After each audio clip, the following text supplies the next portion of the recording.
আজ আমাদের বাড়ি হয়েছে শীতের সিজনে সিম দিয়ে পাবদা মাছের চচ্চড়ি।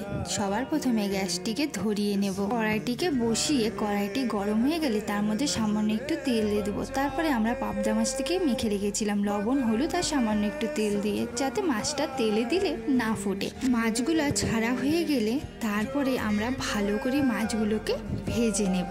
ভেজে নেওয়া হয়ে গেলে সেই মাছগুলোকে উঠিয়ে রাখবো।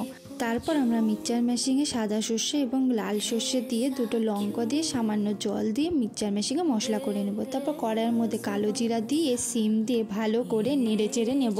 তার মধ্যে সামান্য পরিমাণ হলুদ এবং লবণ দিয়ে ভালো করে নেড়ে চেড়ে দিয়ে ভালো করে আমরা ভেজে নেব। ভেজে নেওয়া হয়ে গেলে করে রাখা মশলাটা দিয়ে ভালো করে নেড়ে চেড়ে নেব। তারপর ভালো করে আমরা কষিয়ে নেব। কষিয়ে নেওয়া হয়ে গেলে সামান্য পরিমাণ একটু জল দিয়ে একটু টকবক করলে মাছগুলো আমরা দিয়ে দেবো। মাছগুলো দিয়ে একটু নেড়ে চেড়ে নামিয়ে নেব।